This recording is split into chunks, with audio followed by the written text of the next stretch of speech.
Alors, je vais passer au chapitre suivant.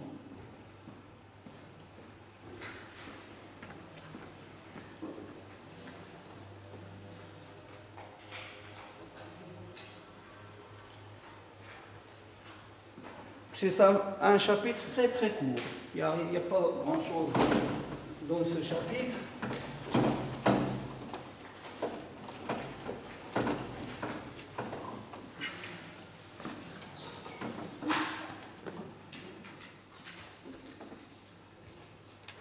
Énergie magnétique.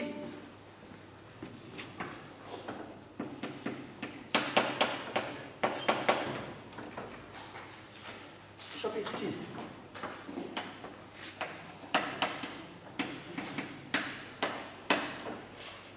Énergie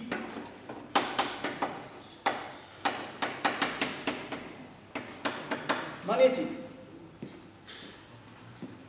Avant de parler de l'énergie magnétique, je vais, là aussi, vous avez remarqué, je fais la liaison avec l'électrostatique. L'étudiant qui a bien compris l'électrostatique va comprendre le magnétostatique.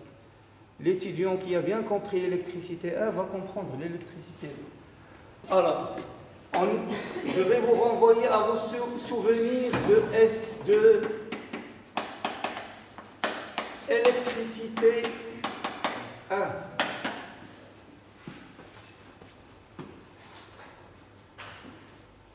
C'est quoi l'énergie électrostatique? L'énergie électrostatique, vous avez un conducteur. Par exemple, un premier, un deuxième, un troisième, 1, 2. Donc ça, c'est C1, C2, C3, C4, etc. Cn. L'énergie électrostatique, c'est quoi? C'est 1/2, la somme allant de 1 jusqu'à n de la charge QI fois le potentiel VI. Donc ici vous avez V1, ici vous avez V2, ici vous avez V3, ici vous avez V4, ici vous avez Vn.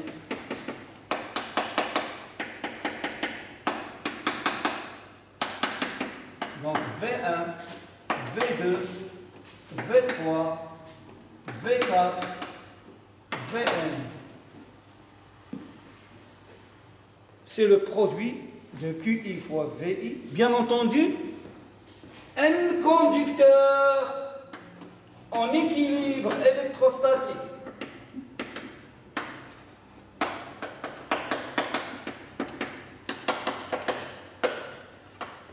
L'énergie électrostatique, c'est ça. Maintenant, si je prends un conducteur traversé par... Alors, le conducteur C1, C2, C3, Cn. Et chaque conducteur, il est traversé par un courant I1, I2. I3, I1. Alors, l'énergie magnétique, tout simplement, c'est 1/2, somme allant de 1 jusqu'à n de le courant II que multiplie le flux II.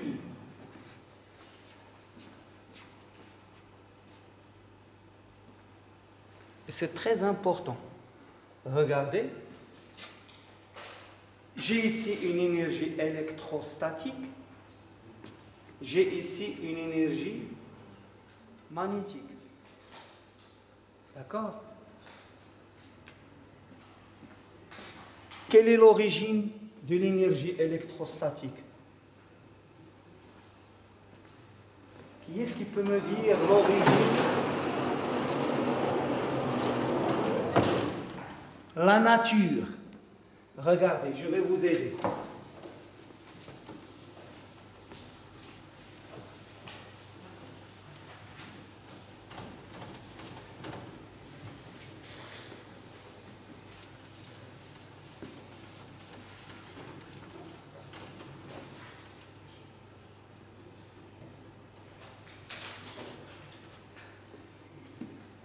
Regardez s'il vous plaît. Vous avez une capacité C. Je vais la charger. Je vais avoir des charges qui sont accumulées ici et des charges qui sont accumulées. Donc je vais la charger avec un générateur et puis lorsqu'elle va se charger, je vais couper le générateur. Donc je vais avoir des charges plus accumulées ici et des charges moins accumulées ici. Et entre les deux, qu'est-ce que je vais avoir ici à ce niveau? Les lignes du champ électrostatique. Et l'énergie électrostatique, elle est stockée dans les lignes du champ électrostatique. Et ces charges, elles sont fixes, elles sont immobiles. Donc l'énergie électrostatique, elle est de nature potentielle. C'est une énergie potentielle. D'accord? Maintenant, si vous avez un solénoïde ou bien une bobine plate ou bien je ne sais quoi, qui est traversé par un courant I, les électrons, qu'est-ce qu'ils font ici? Ils bougent. C'est pas comme ici, ils sont fixes. Ici, les électrons, ils bougent dans le conducteur.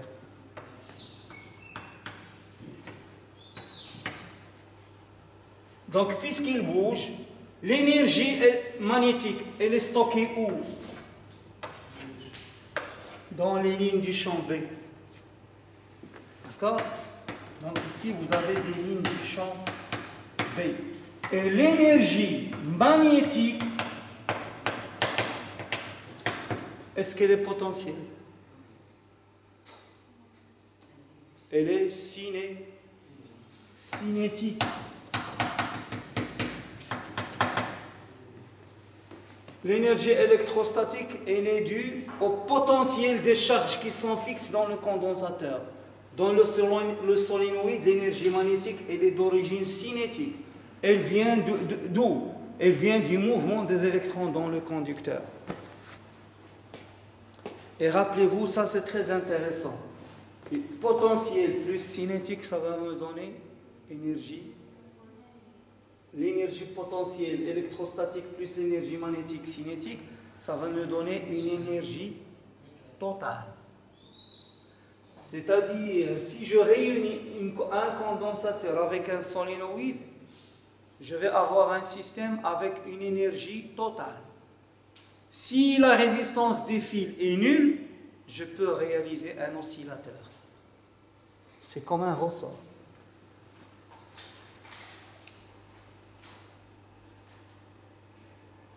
Bien. Alors, l'énergie magnétique, dans le cas de si j'ai deux conducteurs, donc j'ai un premier conducteur, C1, et un deuxième conducteur, C2.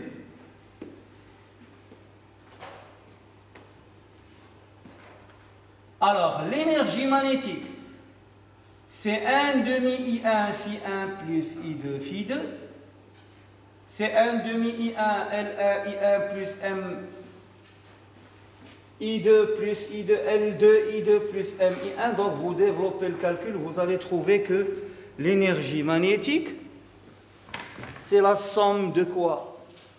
Les énergies propres plus l'énergie d'interaction mutuelle. Ça, c'est l'énergie qui est emmagasinée dans le premier conducteur qui est due au courant I1. Ça, c'est l'énergie emmagasinée dans le deuxième conducteur qui est due au courant I2. Et ça, c'est une énergie qui est due à l'influence mutuelle du conducteur 1 sur 2 et 2 sur 1.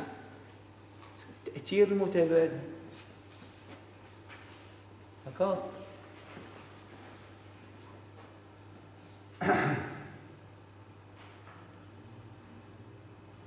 Alors, ces deux termes, la somme de ces deux termes, c'est-à-dire la somme des énergies propres, ça vous donne l'énergie propre totale. Et le terme MI1, I2, c'est le terme d'énergie magnétique d'interaction mutuelle. Alors là, on va parler de couplage parfait et de couplage imparfait. C'est comme influence totale et influence partielle. Si toutes les lignes du champ E qui sortent d'un conducteur arrivent sur le conducteur 2, vous avez influence totale. Si toutes les lignes du champ B du conducteur C1 arrivent dans le conducteur C2 et vice-versa, alors vous avez un couplage parfait. Dans le cas contraire, vous avez un couplage imparfait. Alors, le couplage parfait, si Φ1,1 égale à Φ1 sur 2, et Φ2,2 égale à Φ2 sur 1. Dans le cas contraire, lorsque vous n'avez pas couplage parfait, vous avez Φ1,1 supérieur strictement à Φ1,2 et Φ2,2 supérieur strictement à Φ2,1. Alors, lorsque vous développez le calcul, vous allez trouver que le coefficient d'interaction mutuelle M, il est inférieur strictement à racine de L1 fois L2.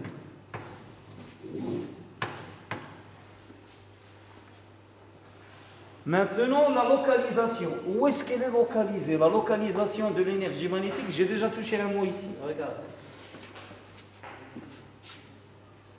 Où se trouve l'énergie électrostatique? J'ai dit elle se trouve dans les lignes du champ. Ça veut dire que l'énergie électrostatique, sa densité par rapport, je vais écrire ici pour que la densité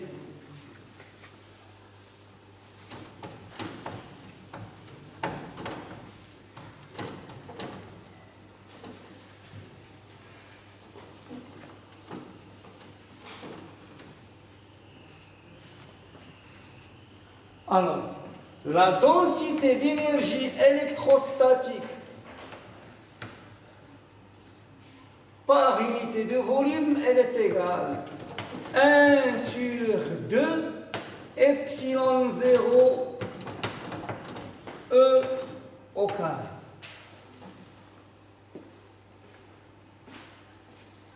C'est la densité d'énergie électrostatique par unité de volume. Et la densité d'énergie magnétique par unité de volume, c'est 1/2, 1 sur mu0, B au carré. L'énergie électrostatique dans un conducteur avec des charges fixes, par exemple dans une capacité ou bien un condensateur, تخزن فين؟ في الخطوط ديال المجال الكهربائي.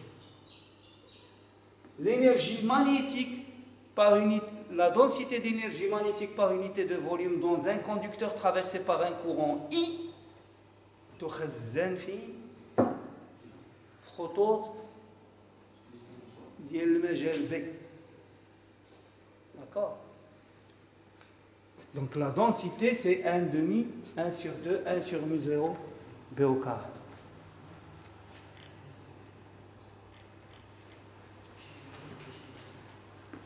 Maintenant, si j'ai par exemple, admettons, une onde électromagnétique, ou bien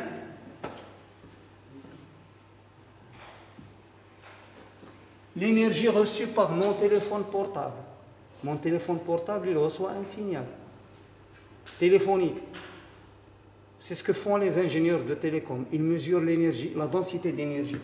Alors, la densité d'énergie totale par unité de volume, c'est égal à quoi?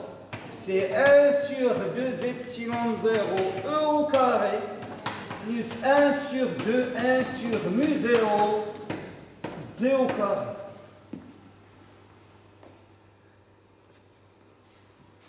Si vous êtes dans une région très loin, B nul, E, nul. La densité d'énergie totale par unité de volume, elle est égale à quoi? 0. Votre téléphone vous dit pas de réseau. C'est pour ça qu'il vous dit pas de réseau, il n'y a pas de réseau. Il a mesuré la densité d'énergie totale et il ne trouve rien. Vous ne recevez pas de signal. Donc ça, c'est la densité d'énergie totale. Et bien entendu, dans ce cas, E et B, dans le cas que j'ai évoqué aujourd'hui, dont j'ai parlé maintenant, c'est E et B du signal téléphonique. Ok? Puisque vous savez qu'une onde électromagnétique ou bien de la lumière, c'est une onde avec un champ électrique E et une induction magnétique B. Donc ceci clôt le chapitre. La semaine prochaine, Inch'Allah, je vais continuer le chapitre suivant. Et comme ce que je vous ai dit, السيمانة الجاية الطلبة اللي معايا حتى الطلبة اللي مع الأساتذة الآخرين يدخلوا مجموعين. À partir de la semaine prochaine يجيو عندي مجموعين، ما كان علاش بقاو تفرقوا على جوج. راه الطلبة ما كيجيوش، راه حنا كنقريو كاع واحد جوج ثلاثة أربعة 14 فرونفيل اللي فيه 400. ما عمرني انا في حياتي قريت 14 فرانك. Ça fait 25 ans que j'enseigne. Jamais. Je ne sais pas.